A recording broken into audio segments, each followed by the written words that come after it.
Let me just list you a few movies. Hitman, Assassin's Creed, Death Note, and even Warcraft.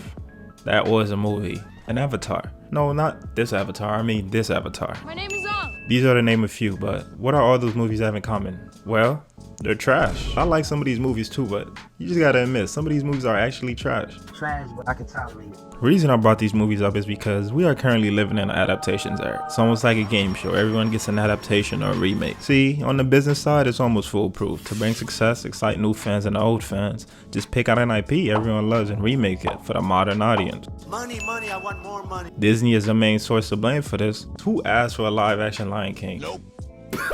Because the industry has been creatively lacking, we're moving into a nostalgia-baited era that is bound to mess the thing you once enjoyed. You like The Little Mermaid? They'll ruin that. What about Mulan? You like that too, right? Disney has released its live-action remake of Mulan for an added fee on Disney+.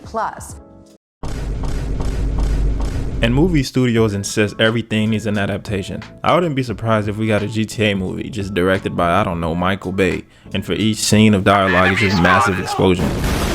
You see, TV show and movie is not necessarily a bad idea. Just look at the Harry Potter series. To me, that's the biggest success from book to film adaptation.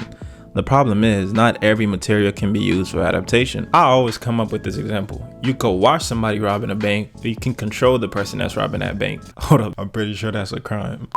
Video games and books uses different techniques that you're just gonna find difficult to translate into the big screen. Books have the ability to pace a story with careful choices of word and sentence structures to build tension and give insight on their character's mindset at any given time. Something that almost remain impossible to do due to the many constraints to replicate without also sacrificing plot points and slowing down pacing. Video games, on the other hand, is worse. Now tell me, how do I experience hog-tying someone and letting them get hit by a train? I like trains.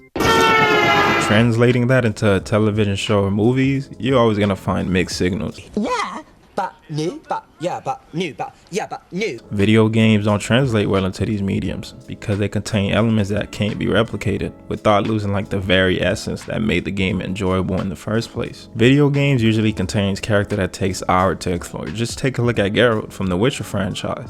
That guy is cold as ice unless you understand his story, why he may come off as that. These stories become difficult for filmmakers to properly communicate with the constraints they have due to the time limits. As a result, the story gets compressed and provide little context and forced to focus on the specific parts, leading to the fans being disappointed after the story is portrayed inaccurately and incomplete. Which brings about the question, why don't they just create some new IPs rather than cashing in on old medias? The answer is simple, it's a safe investment. Here comes the money. Here we go. Money talk. Here comes the money. Fans are already familiar with the original story, the characters, the theme, so why switch it up when there's already a built-in audience? The more studios go back to their catalog for prequels and sequels, straight up remakes, we'll always be in this creative coma where we get mediocre medias. So just like everything in life, we need those down years, and hopefully we get a revamp and new ideas. So here's to hope in the glass half full.